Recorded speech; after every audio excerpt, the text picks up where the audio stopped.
Amazing, yeah, thank you so much. I think we're going to let a few parties ask me to invite this for the match, but we're going to prioritise this people. The parties now just protesting. Yeah. Yeah, now.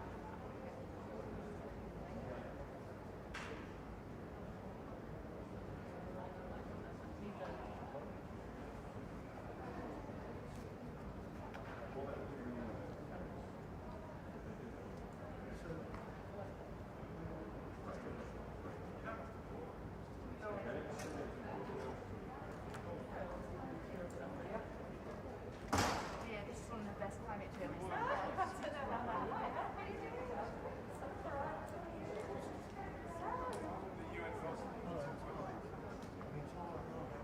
He's not a UN god, so if you want to talk to... So are they coming in to see you?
Thank you for coming, everyone. We're just going to wait a few minutes for the Executive Secretary.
We'll just start. The COP President will make some opening remarks and then we'll open the floor for questions.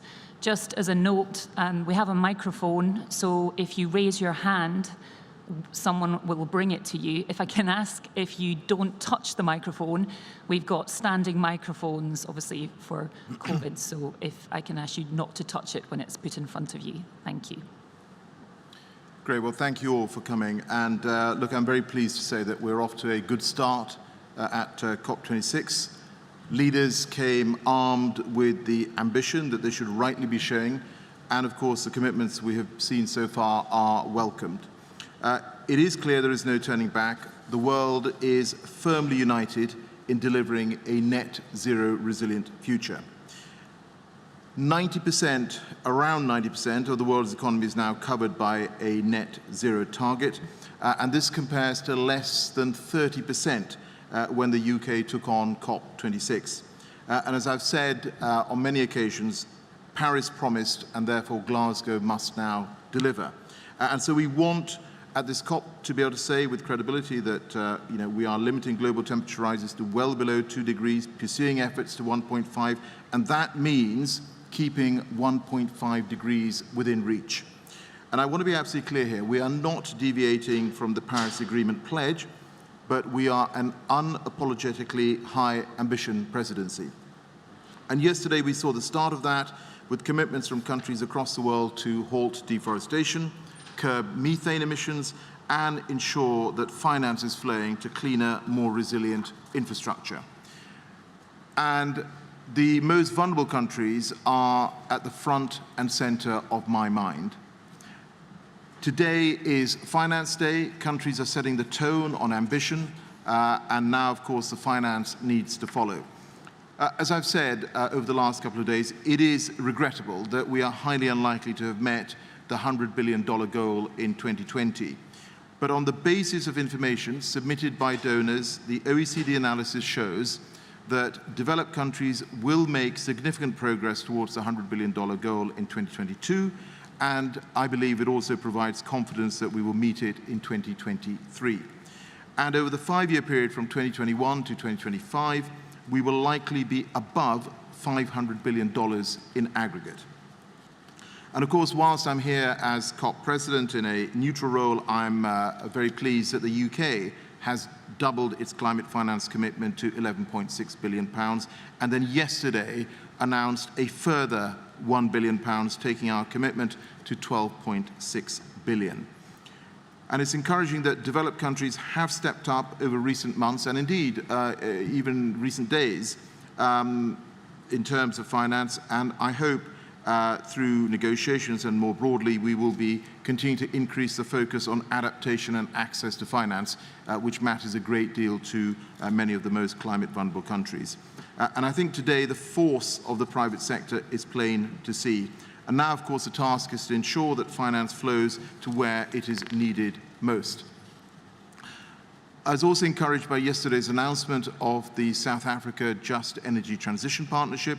This is a sort of country partnership-led model that we need to see much more of in the coming years. And it is about making sure that countries are supported to shift to clean energy and that no one is left behind as we consign coal to the history books. Now, let me turn briefly to the negotiations. These, as you know, have started. I'm cautiously optimistic that we are making progress across a significant spectrum of issues. We have initial draft texts emerging across a range of the issues that are being discussed. And I have to say, I'm very pleased that the can-do attitude that's been shown by the leaders is so far being reflected in the negotiating rooms as well. We've also been consulting on the cover decision, where there is an opportunity to pick up on the call from world leaders for greater acceleration in climate action during this crucial decade. And this morning, heads of delegation had a productive discussion on this topic. On logistics, I also want to thank all the negotiators and the observers for bearing with us as we adjust to delivering an extraordinary COP in such extraordinary times. The daily testing regime is rigorous, but it is important, and it is there to protect us and also, very importantly, the people of Glasgow. And of course, the UNFCCC are adjusting and improving our processes every day, and we are committed to ensuring that we deliver an inclusive and transparent COP26. With that, I will pass to Patricia if she wants to make any opening remarks, and then we'll go to Q&A. Thank you.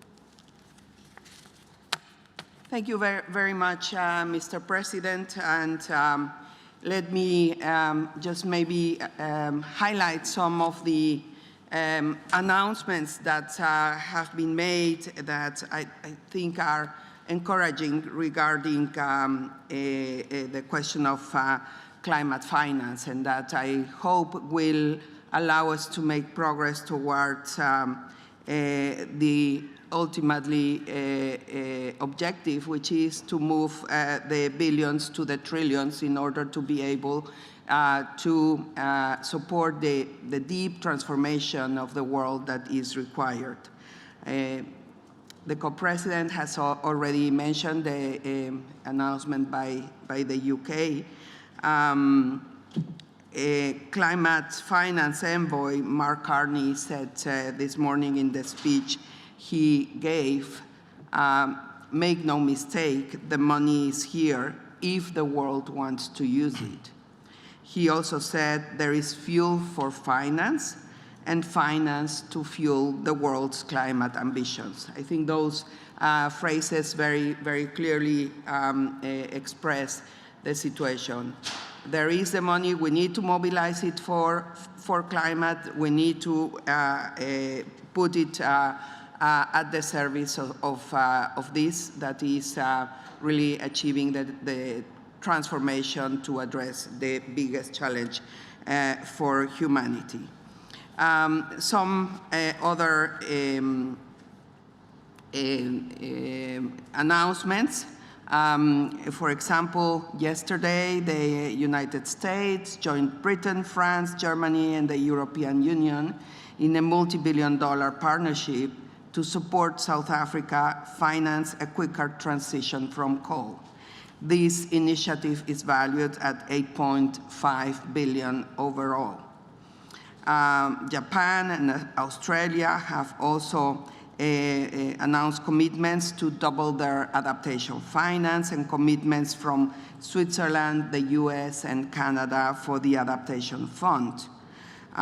New commitments have been made also by Spain, Ireland, Luxembourg. So I do hope that by the end of this conference we can really get to the goal of the 100 billion, not anymore in 2020 and 2021, but really hopefully in 2022. There was also a global forest finance pledge that was launched at this COP, including commitments by a group of developed countries to collectively provide 12 billion for forest-related climate finance between 2021 and 2025. Now, the important point is that all of this needs to be reflected in the outcomes from the conference. The conference needs to acknowledge, of course, these significant steps forward, but we also need to see there how we are getting to move from these announcements to the mobilization of the trillions that are required. The COP president has made a very broad presentation of the different groups that are already meeting. Let me also say on behalf of the Secretariat that we continue to work very hard, closely with our UK counterparts in order to make things, especially the access to the venue, as agile as possible. But I do want to ask you to bear with us for your understanding because of the fact that we do need to have strict controls that can allow us to take every possible measure to ensure the health and safety of all participants. Thank you, Mr. President. Can we open the floor now for questions? Gentleman on the right here first, please.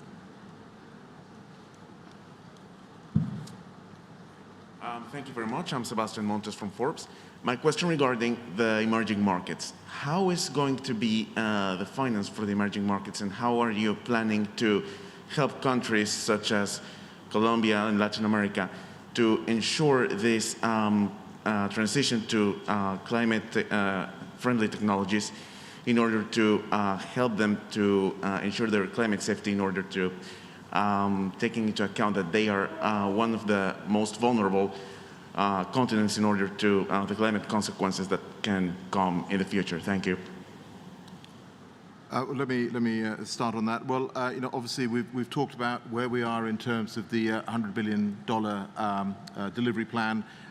Clearly, countries that are eligible for that will be able to get support. I think there is a wider piece here as well about how do we support countries, for instance, with a clean energy transition. As you know, yesterday we launched together with Rockefeller a fund, £10 billion initially, building up to $100 billion by 2030, as part of supporting countries to make that clean energy transition. We started off a Energy Transition Council as part of our COP26 work. That is going to continue for at least the next 5 years, and we will be working in partnership with that particular fund as well. And I think this goes to the heart of what Patricia and indeed world leaders have also talked about, is that the public finance is absolutely vital, and we need to make sure that that is delivered. But ultimately, this is also a case of ensuring that we are leveraging private finance as well to support the transformation we need to see around the world.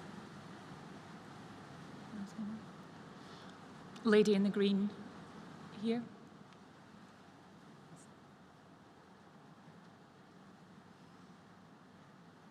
Oh, I'm too short.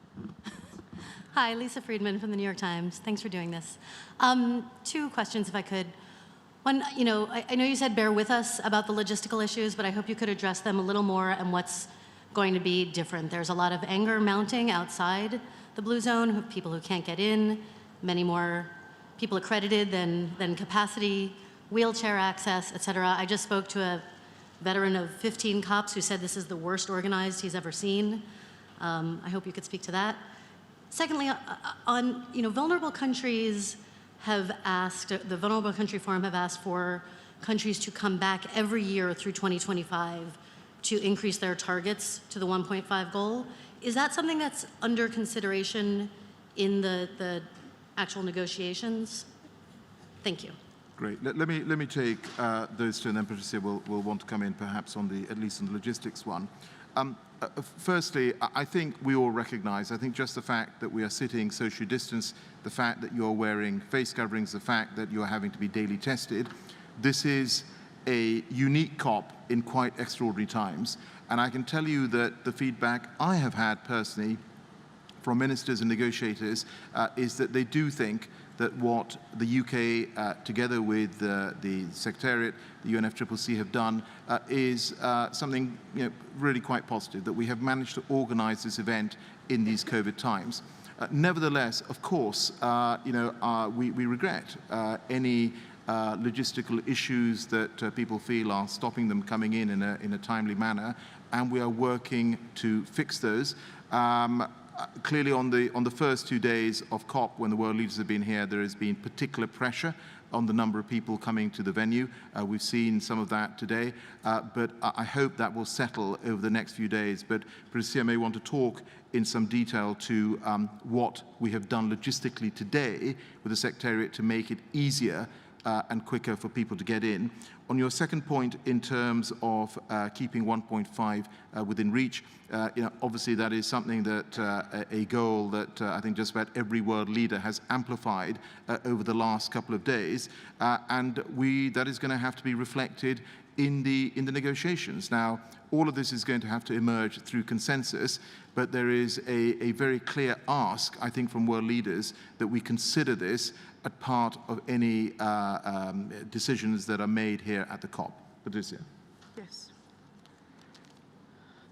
Thank you, Alok. And well, as the President is saying, really the fact that we are operating in COVID context has completely changed the way that we can put the premises at your disposal. Look at this room. Normally we would have at least twice as much as the capacity that we have right now. We are used to having also rooms packed with people that are standing if there is not enough seats. So that's not possible.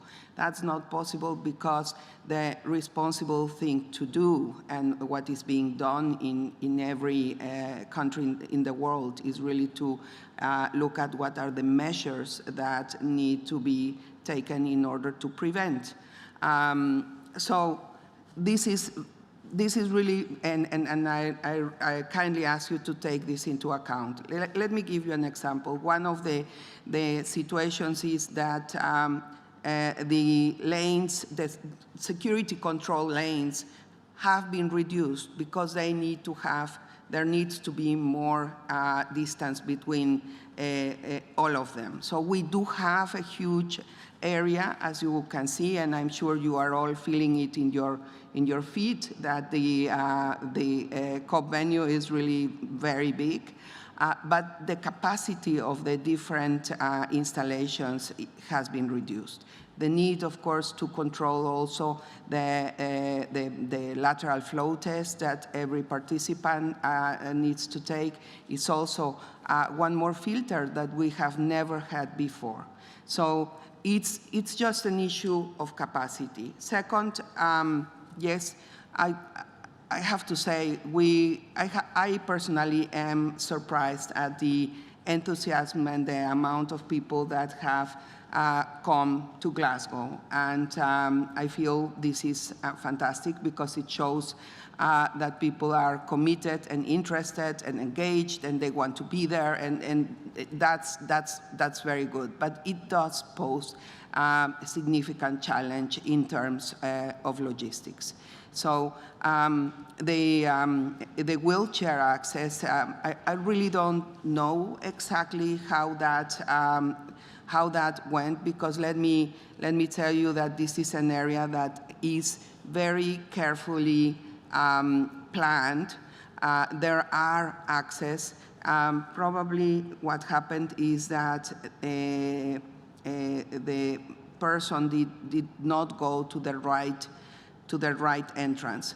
But I don't want to take responsibility from us away, but I do want to make the point that that aspect has been really one that we have taken care of. There have been situations of people complaining about accessibility problems, so we really took special care in that. Down the front, I've got everyone here. Lady in the red in the front.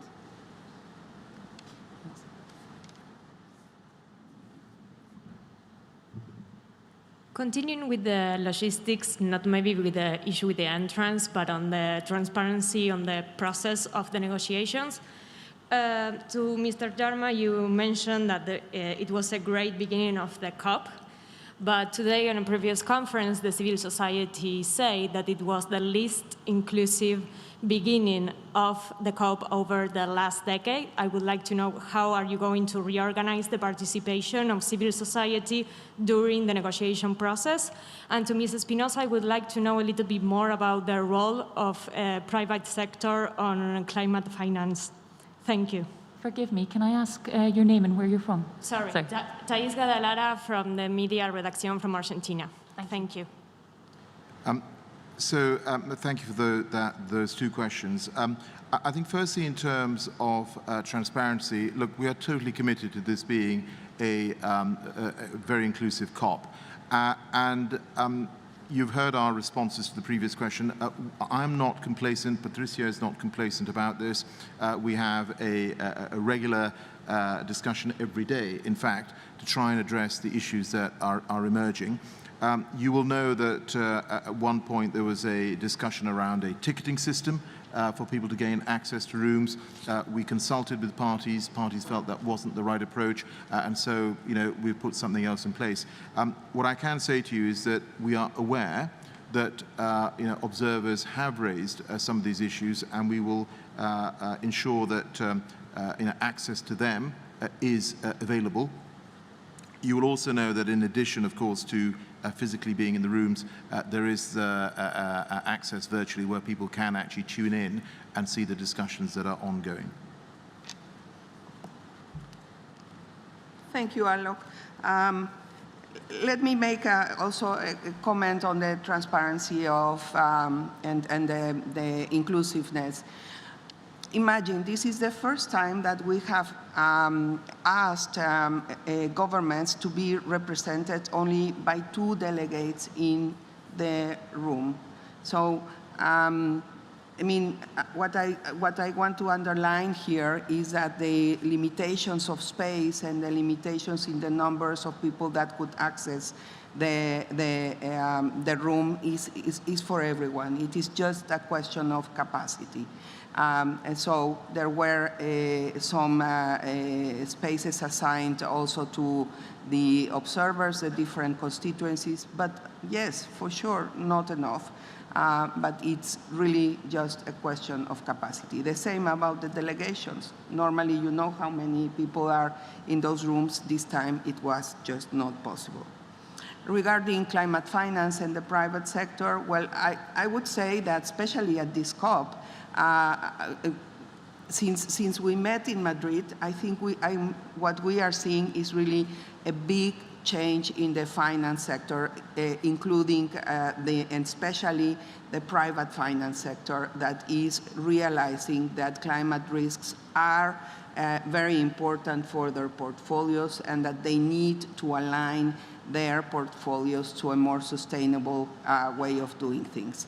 If you look at the program of activities in the climate action space today, it's just amazing. The level also of the panels, the president was chairing one panel this morning. There was another panel with Kristalina Georgieva, the head of the World Bank. I met this morning with the CEO of Citi, who, by the way, is a woman, which made me feel very happy. So it is really a remarkable change. Gentleman at the front.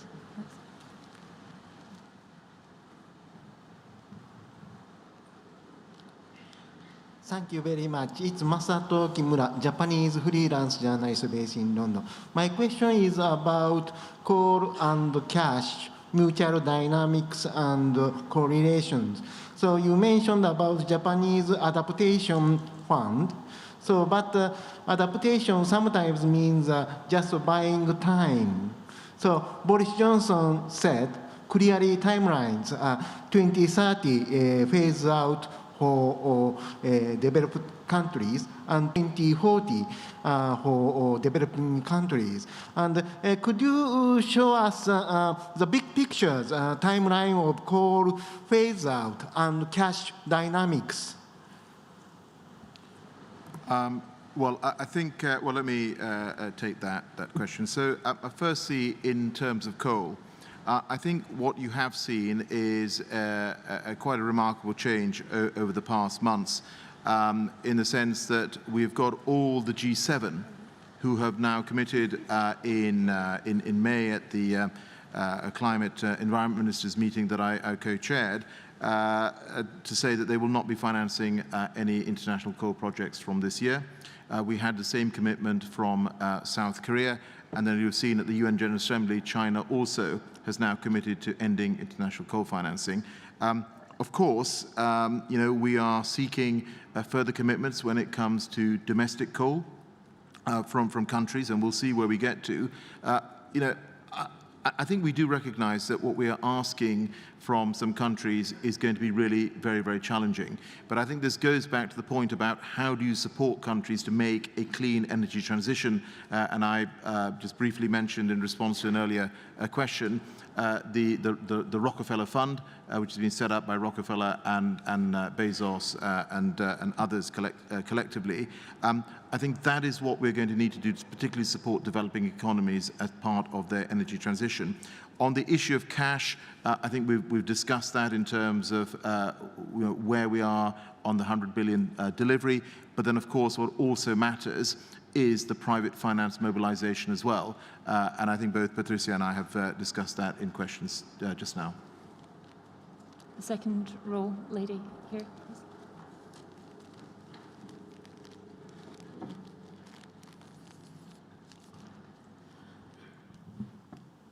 I'm Wang Qing from Jiemian News from China. 2 questions. First, can you elaborate a little bit on how you plan to work with China in terms of climate finance? And second, we all know that a few years ago, developer country made these promises of 100 billion to vulnerable countries, and we know the difficulty of implementing it, but I think all of us want to know right now in here, this time, how can we be confident that these promises made in this conference will not be another blah, blah, blah? Thank you.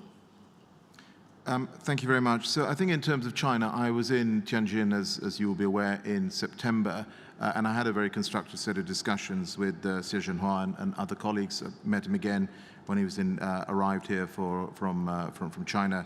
I met him in London, and we'll have further discussions, obviously, with the Chinese delegation. Just on the specific issue of climate finance, you asked me, how can we be confident? I would certainly recommend that colleagues who have not done so to look at the detail of the delivery plan and look at the accompanying analysis from the OECD. I do think that this is the most transparent work that has been done in terms of demonstrating how that 100 billion goal will be delivered. And if I just give you the background, obviously individual countries submitted their climate finance multi-year commitments to the OECD. as did the multilateral development banks. The OECD analyzed those numbers. If you look at the detailed report from the OECD, it sets out the very detailed criteria that they applied to these numbers. And then they also used a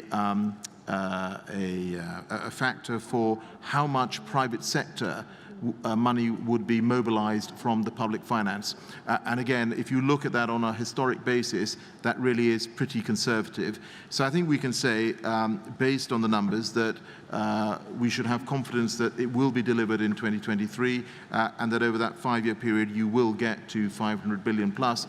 Of course, there are further announcements that have been made over the last couple of days, and obviously, that may be something that the OECD wants to reflect on as well in terms of what that means for overall delivery of the 100 billion goal. Front row, Colin.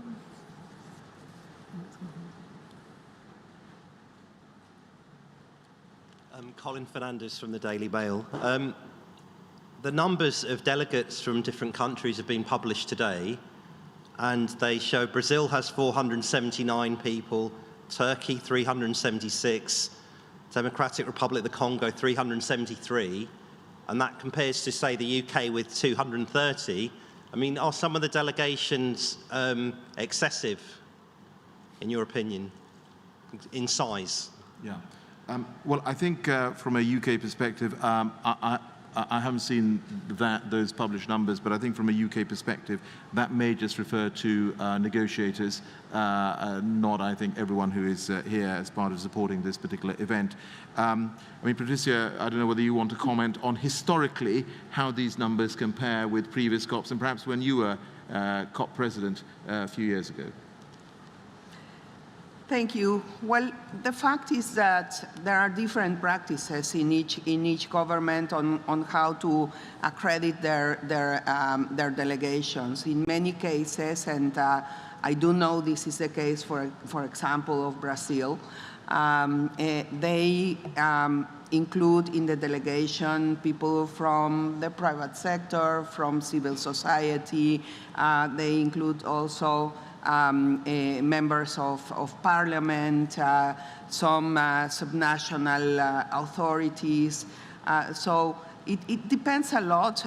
If you go through the list, if you would go through the list, you would see it is really a different groupings. Some other countries don't do that, and really just include the negotiators in their delegation, and then they find a different way to be able to give access to the private sector. Members of parliament normally are included in the delegations also because it is there is not a constituency of parliaments, although there will be this Sunday a meeting of the Interparliamentary Union that will bring together legislators from all over the world.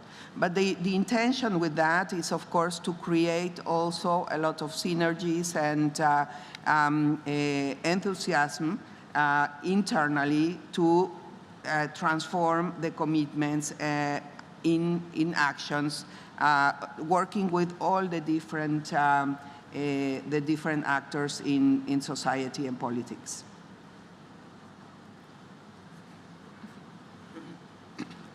Lady with the pink mask here. Maybe if I may, just to say, the same happens, by the way, on the side of civil society, right? We have this time, I don't have now the exact figure, but if I remember correctly, and we can check that, we have this time already over 10,000 non-party stakeholders, members of civil society accredited. And yeah, it poses a challenge, but it has also, it has a very good meaning. Oh, we have 13,000, almost 14,000 NGOs, civil society representatives registered. By the way, this time, because there is the possibility also to follow remotely, some of those registered were registered, but they intended from the beginning to be following the conference remotely. This is also something that we need to take into account. Thank you. Emily Beeman from PA. Mr. Sharma and Executive Secretary, do you think enough new announcements on mitigation, leaving aside the methane and the forests announcements, were made at the World Leaders Summit to reassure vulnerable countries that major emitters are serious about delivering on the 1.5 goal? And how do you think that that will feed through to the negotiations over the next 10 days on the decision that we hope will come out of it at the end? Yeah. Well, thank you for that.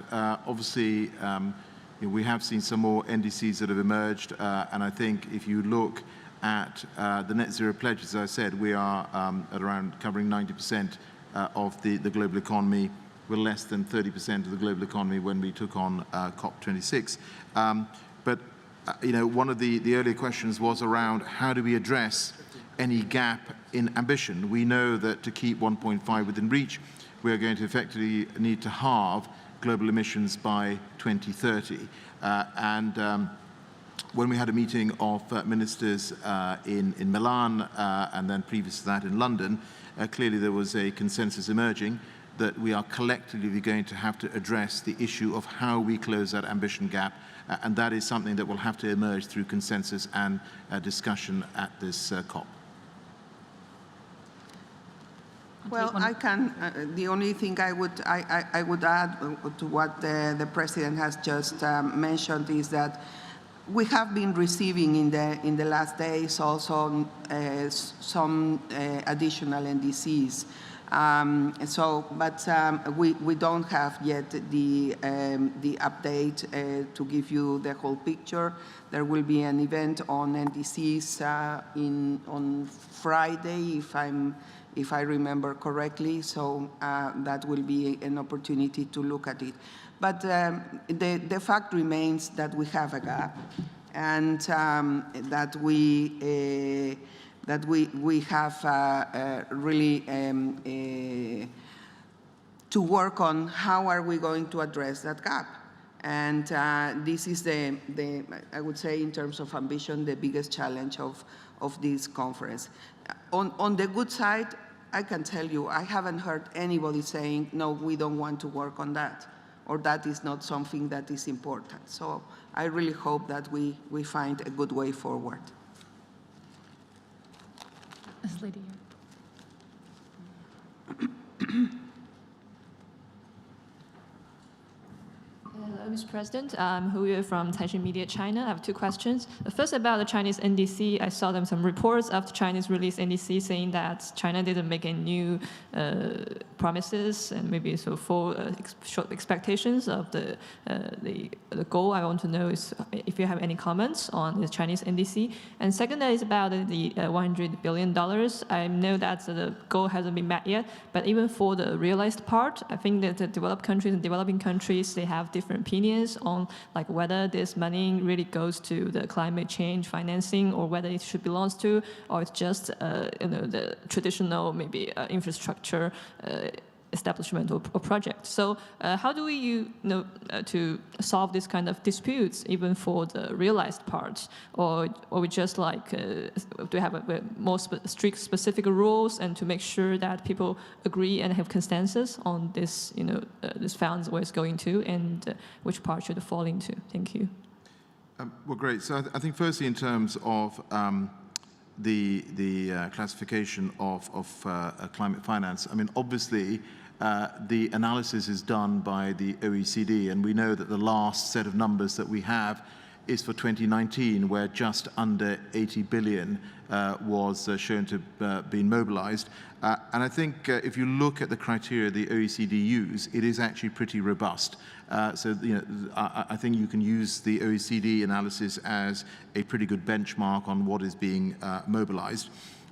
On your second issue about China's NDC, yes, I think it showed a little bit of movement from the 2015 NDC. So, for instance, I think there is now a renewables target which is enshrined in the NDC of, I think, 1,200 gigawatts of renewables by 2030. But of course, I would like more from China. I would like more from indeed all countries. And I think the whole point of this COP is for every country to come here and demonstrate leadership. And I think that's what I hope we will see over these next 2 weeks as part of the negotiations, for every country stepping up, showing leadership, and playing a really constructive role on reaching what I hope will be a positive set of conclusions at the end of this COP. Anything, Patricia? No. Okay. Sorry, did you have your hand up earlier? This gentleman here.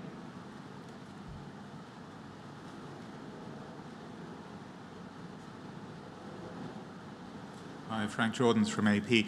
Mr. Sharma, I'd like to come back to the topic of the day. Something you said this morning when you compared the leading financial institutions to an environmental campaigner. I think his name was Swampy, and you said they are the new Swampies.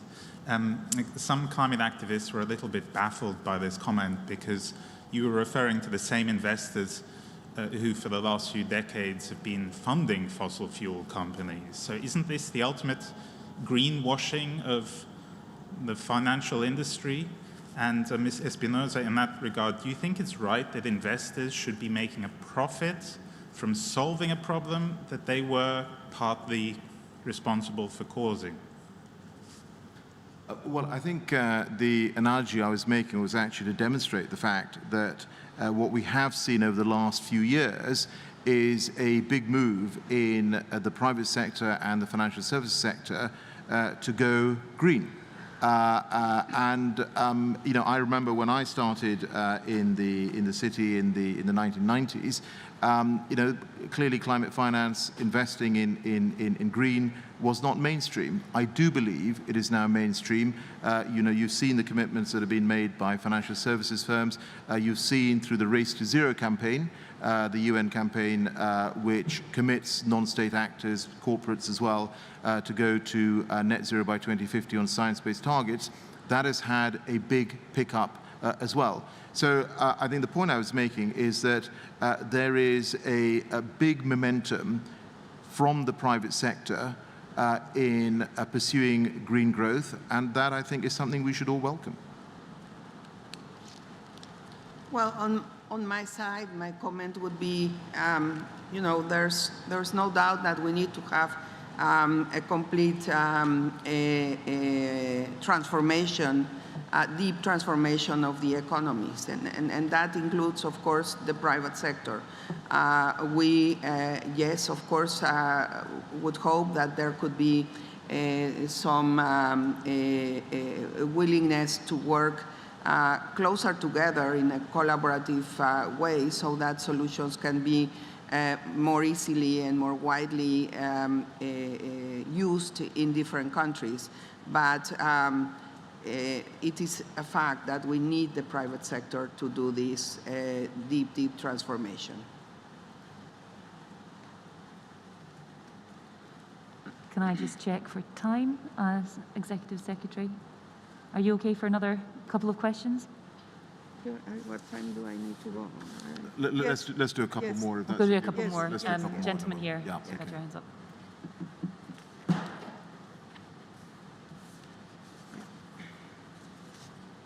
Zach Coleman with Politico. Wanted to follow up on some of the finance commitments. A lot of the voluntary frameworks that banks and financial institutions have joined are disparate in some ways in their methodologies, and there's not clear methodologies figured out for what financed emissions mean, what even offsets can be used, and when they can be used.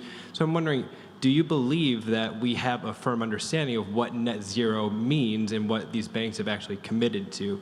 And then secondly, President Biden yesterday said that he believed that China had lost its ability to influence people here at the COP with President Xi not showing up. I'm wondering if you feel the same way. So I think your first question is about how do you verify whether or not the commitments that are being made at the end of the day are going to deliver net zero. So on the Race to Zero campaign, which I was just talking about, of course, those commitments are analysed. You are required to put science-based targets in, and GFANZ, which was referred to earlier, their members are again required to set science-based near-term targets within 12 to 18 months of joining that particular grouping. And as I understand, around 90 of the founding institutions have already done so. Your issue in terms of China, well, look, I mean, we are having a negotiation and a discussion here. And I think there is an opportunity for us to work together. I don't see this as us trying to be in conflict. This is about us working collectively together to ensure that we can reach agreement at this COP. And I can tell you from all the conversations I've had with governments around the world, the visits that I've done, there is a very clear recognition that climate change doesn't recognize borders, and it does transcend what I would call normal politics. And that's why we've had 120 world leaders come here. And I hope that spirit of cooperation is going to continue over those next 2 weeks. Okay.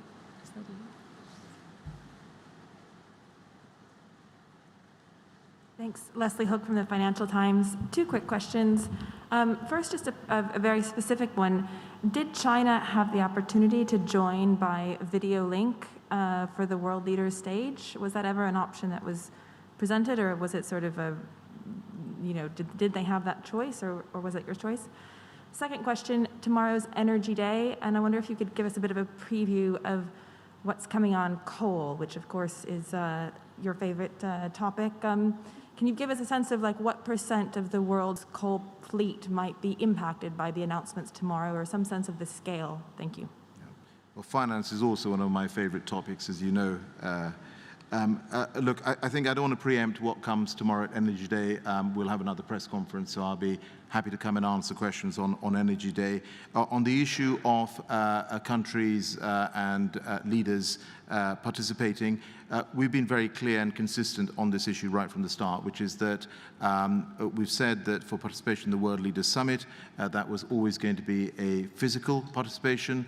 We've had 120 world leaders come. I'm very pleased that they've come, and actually some of them have made a challenging journey across from their countries because of the restrictions through COVID. Nevertheless, they made the effort to come here. What we also said is that for anyone who was not able to participate, they were able to issue written statements, which I know China did, and we're very pleased that that is now available on the UNFCCC website. Cool. Any more lady here in the green that's had her hand up back? You see? She is.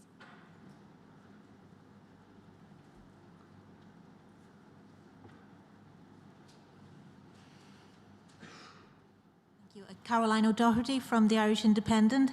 It's a transparency-related question. Can you tell us how many individuals working on or on behalf of fossil fuel companies are present at COP? And could you comment on what their role is here? I mean, I can't give you a number on the sort of breakdown of different sectors that are represented here. I don't know whether we even have that analysis. No, I'm afraid we don't have any numbers of that. I mean, if you would ask me whether any company is somehow registered, that I can tell you this is not the case. But I could not give you. We'll try to see if we can have information on that.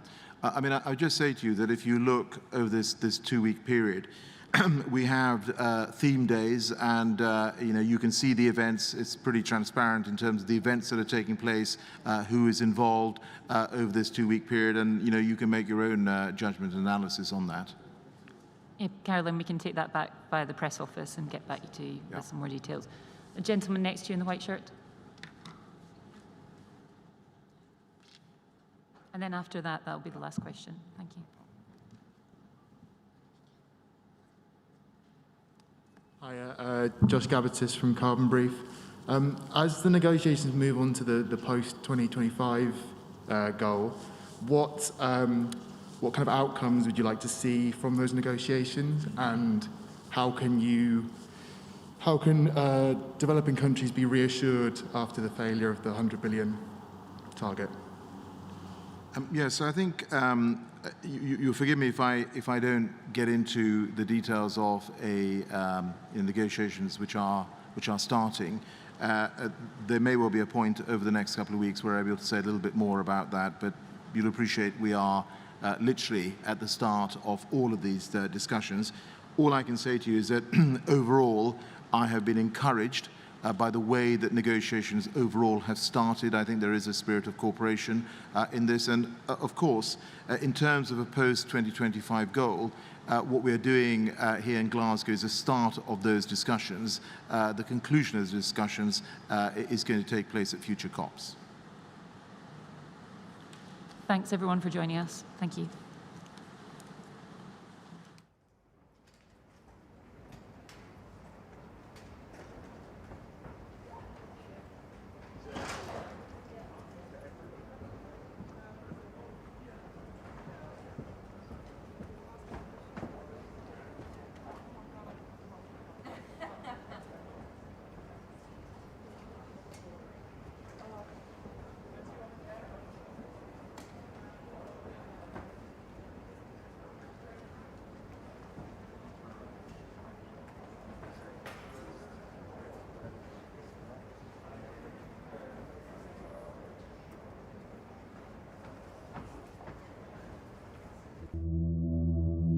The Earth is Biosphere 1.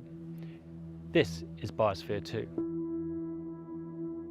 Biosphere 2 is an incredible tool in the hands of amazing scientists that is dedicated to understanding the effects and impacts of global climate change. To help us anticipate what are the possible responses of landscape-scale ecosystems to major changes in the dynamics associated with climate, particularly water and temperature.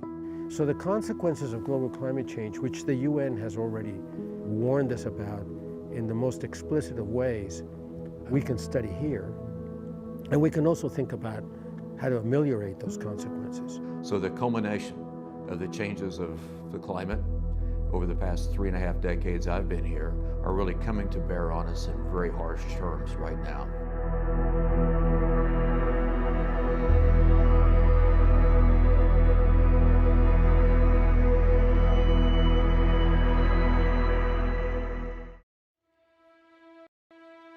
When we think of the Earth, we think of Earth systems, all interplaying with each other. And that's precisely what happens here at Biosphere 2.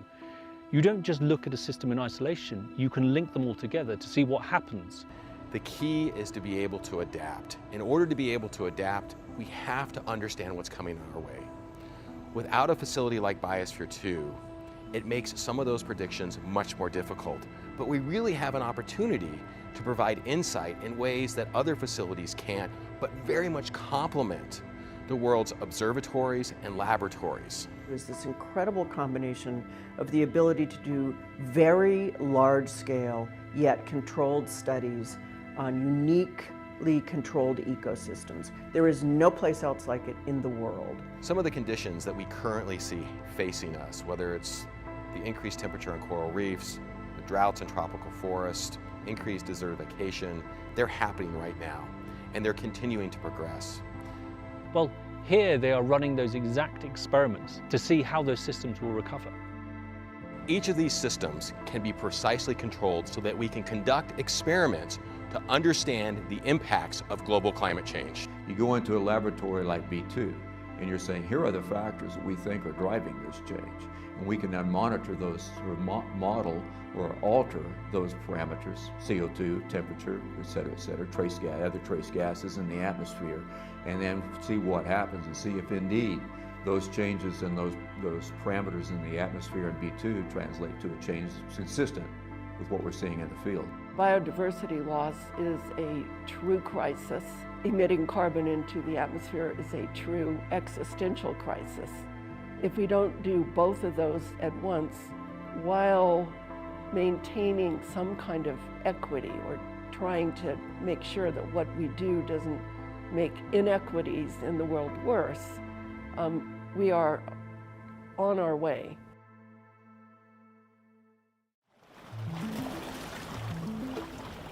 Inside Biosphere 2 is a tropical ocean system. And what's unique about this is we can control all of the variables. We can control the temperature, we can control the water chemistry. And this system is different from your typical aquarium in that we are willing to push the boundaries of this system to understand the response of the organisms. And not just a single organism, but the entire community. So unfortunately, as you all know, we are in really dire straits and at risk of losing our coral reefs entirely if we continue to do nothing about climate change. So today we've estimated to have lost already about 50% of the world's reefs. And so we're really at the point as a coral reef community where we need to really be moving into action. And so we have really developed innovative solutions for restoring what we call resilient reefs. So reefs that can persist through climate change and disturbances and may not look like the reefs of today, but will still provide that critical goods and services to humanity. Behind me is a really unique opportunity to actually test those solutions before they're applied in the wild. In my work, we've learned that corals that do get hit frequently by stress events, so they get warming frequently, tend to do better when these warm events return. So they then bleach less severely during subsequent events. So we can actually use that to our advantage and do something we call stress hardening, which is we turn up the temperature, we stress the corals out, and we increase their resistance to temperature stress. We can then restore the reefs with these stress-hardened corals, and those corals are more likely to survive subsequent heat stress events. The Biosphere 2 rainforest is 35,000 cubic meters. It's 28 meters at its tallest point. It has over 100 plant species, and we can control every variable, from temperature to carbon dioxide to even the rain that's starting to come down right now. I've been studying tropical rainforests for 20 years, mostly in the Amazon of Brazil, but also here in Biosphere 2. And these are fully assembled ecosystems. But what we really are able to do now in Biosphere 2 is to start from scratch, to build the Landscape Evolution Observatory, which allows us to assemble a complex ecosystem from scratch. And here we have the Landscape Evolution Observatory, LEO, our laboratory for understanding how ecosystems function. So it rains in the mountains. How much water ends up downstream? What impacts the quality of that water? These are questions that we struggle with every day. The Landscape Evolution Observatory was specifically designed to try to shed light on some of those critical questions. As a landscape evolves, how does the movement of water change? As you add vascular plants, how does that further complicate the system? And can we actually develop tools that allow us to better predict, so people like water managers and city managers, for example, know how much water they're going to have as we move into the future? The optimistic story is that biological systems are resilient, more resilient than we have often imagined, but that there is a limit to that resilience. And if we don't act soon to stop the changes that we're imposing on this globe and this planet, then we will lose the opportunity that biology is giving us to save it. All around us, we've been able to see these different climate pressures show up in our natural ecosystems. And more, we're hearing about how climate change is impacting things that we need to live.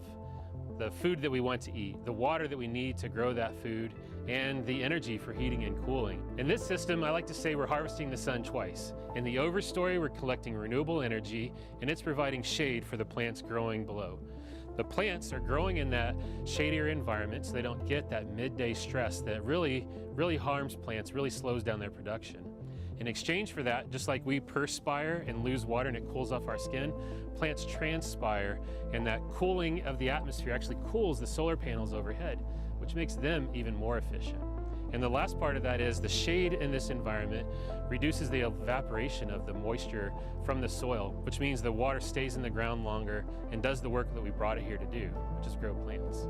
One of the biggest benefits from agrivoltaics comes in terms of water savings.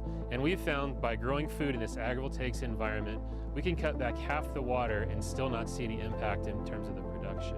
So what that tells me is that we can cut back more than half the water before we start to see real reductions. So we haven't even seen the full potential in terms of water savings. And so in terms of what's next, in our next spring growing season, we're going to switch up our irrigation system and have it be plant driven.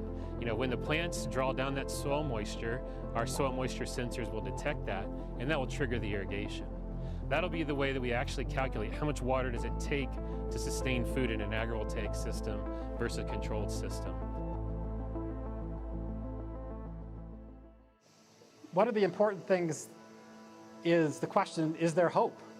And I think the lesson from biology is, yes, biological systems are more resilient than we give them credit for, and we're learning all the ways in which biology has ways to cope with stresses and problems of climate change. Biosphere 2 offers an opportunity to understand, first and foremost, what is the resiliency and the boundaries for some of these systems. But it also provides information of ultimately where are some of those tipping points. And I have hope because I have seen reefs recover. I have seen evidence for reef recovery, but we need to give them that time by addressing climate change and coming together as a coral reef community to develop some of these solutions in real time. There is absolutely hope. We are an adaptive species. We are seeing that the systems inside Biosphere 2 are showing us that in some cases they have greater resiliency than what we had initially anticipated. And because of that, that does give me hope. But just because we have hope does not mean that we can stop these efforts. We have to continue to forge forward and understand the implications. What are the resiliency and those boundary layers for these systems? Because knowing that is going to allow us to adapt and make changes to allow us to have long-term sustainability. I have hope, and you should have hope, that the work that's being done here will be beneficial both to our generation and the next.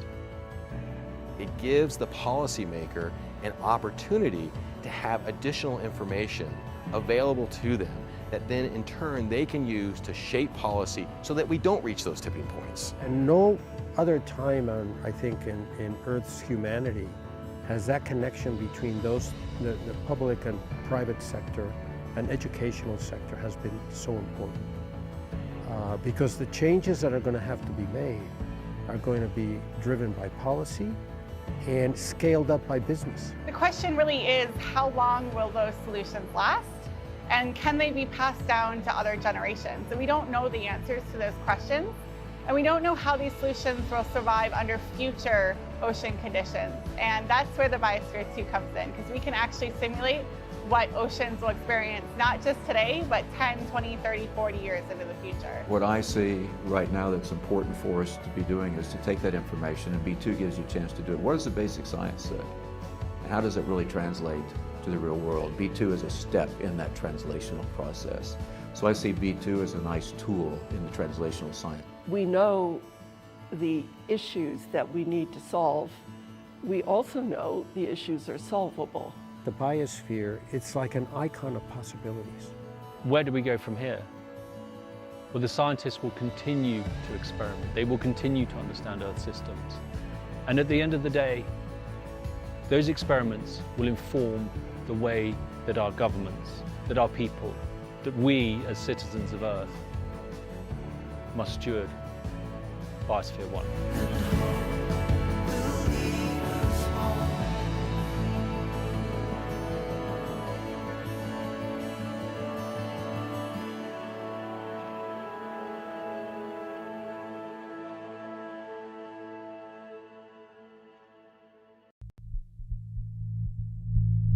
we realize that climate change is a big issue. And so we are trying to figure out what are the actions that we need, what to do, and how to prepare to respond to climate change. We know that extremes are changing. We know that many extreme frequencies and magnitudes are most likely to go up, and therefore we need better forecasts to prepare for them. We need water for the environment, to drink, to live, but also water is very dangerous. So understanding the fluctuations of rivers and how much water will be and whether sometimes it's dangerous or not, it's critical for the well-being of the society. Every year we see that things like droughts and floods affect huge numbers of populations and economies around the world, and all of these have spillover effects in different ways. And one of the things that we can really do working together is being able to provide a more global framework for these kinds of systems. One of the first steps is actually to have the information, the necessary information to make decisions, to make informed decisions. We need to get better in reacting to extremes. We need to learn earlier what happens. The earlier we know what happens, the easier we can do something about it. The Geoglows partnership is organized under GEO, the Group on Earth Observation, and specifically focuses on global water sustainability and bringing together some of the world leaders in NASA, NOAA, ECMWF, ESRI, and the World Bank in order to develop tools that can provide a forecast on every river of the world to be able to be downloaded and accessed locally. Look at any stream segment anywhere in the world to try and get both a feel for what the flows could be in the next 2 weeks as well as what the flows could have been in the last 40 years. That gives insight into hydrology where none existed before, while also providing a 15-day ensemble forecast on every river in the world. And use those both for operational planning in terms of what to do about water infrastructure in the next 2 weeks, as well as planning from the historical point of view if you wanted to see what the return flows could be or how those are changing over time, or to try and see how to better design a lot of the systems that are out there. Geoglows centralizes infrastructure and also resources in such a way that everybody has access to the same information. The philosophy behind Geoglows and the global stream flow forecast service is really that that's done centrally by organizations that can afford it, all funded by the World Bank. So then local communities don't have to invest in that, and they can invest in really answering questions which matter to them. So working together to solve the most difficult problems, such as flood forecasting or hydrological forecasting, requires collaboration across the globe from loads of different types of entities, from a European or from a global level, but also to a small-scale regional level. And that's where Geoglows comes in. It glues all those different agencies together. It makes sure that the information flows between them. It makes sure that they're connected to each other and talk to each other. It does best with bias correction, and the bias correction needs a lot of in situ data to try and better calibrate in a way the information that's there so that you can get better results from it. Geoglows is analysis-ready data that is providing not only the information and knowledge, but is allowing the local governments and national governments, regardless of the country, to make the decisions in time. With the Ganges, if you look at what happened kind of in the past 100 years, they will have what we call a regime, a variation in the river discharge, which will be very different from those three rivers. But the day-to-day change, it really influenced by what happened very recently in terms of rainfall.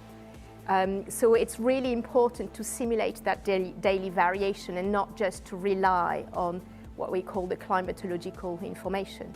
And this is what our models are able to do. And when then you plug in weather forecasts, then you can anticipate episodes, for example, flooding episodes. If weather forecasts predict very intense rainfall in the next 5 days, then we can translate that in whether it's likely to generate flooding or not. Electrical company in Honduras that during Hurricane Eta and Iota were able to make decisions in between the storms to release in such a way that they could have the space, the necessary space for the water that the second storm was dumping, and in such a way save the people of the Valle del Sula. It makes a difference to people. We know that, for example, floods are devastating. We know that water scarcity is really a big problem. And if me and my team, the European Centre, we can do a little bit to provide more information so then people can get prepared, nations can make decisions. It's amazing, and we do that better and better. We're not just doing work to produce a report. We produce data that is then used, and that's fantastic to be part of. I think the future for me is that Geoglows has to or will go to a next level, which for me includes a model not just of a single component such as hydrology or water impact, that really for me is sort of representing the Earth, representing a model of the Earth. So rather than just having a weather forecast and a land surface model, feeding into a hydrological model, then doing maybe some impact modeling, it's all of these components together. It's one thing together. It's really the integrating of those models, the regional and the global knowledge, into one single entity. So Geoglows actually is allowing for that environment for all these powerful organizations to come together and respond to a societal need, which is the need for actionable information in such a way that the observations can be incorporated into the decision-making process.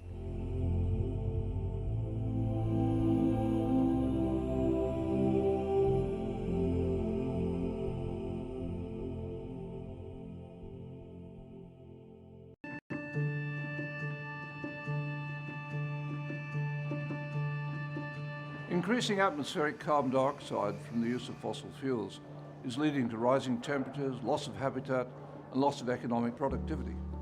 The Paris Agreement is an important commitment by 195 countries to substantially decrease CO2 emissions.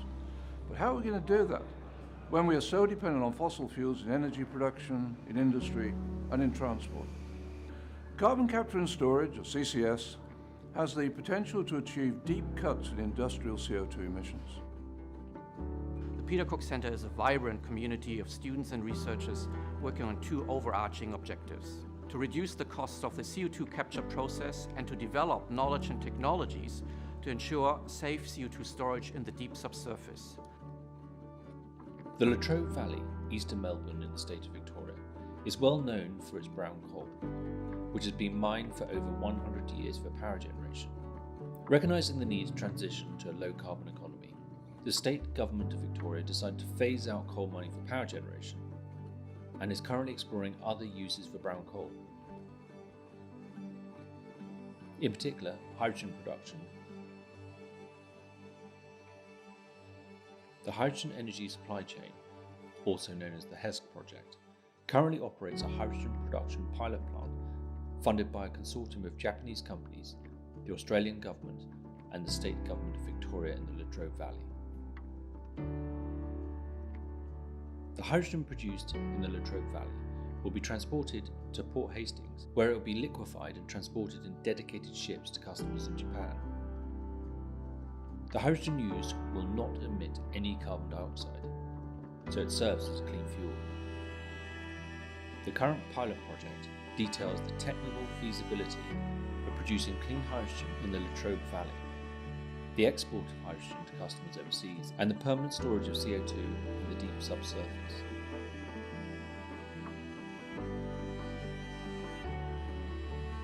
Hydrogen production from coal produces CO2, which will be injected and permanently stored at a carbonate CO2 storage site offshore.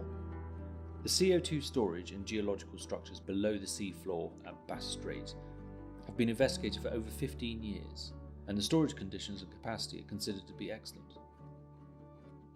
This geological assessment of the CO2 storage site has been conducted by Carbonate's geological team in collaboration with research institutes such as the University of Melbourne.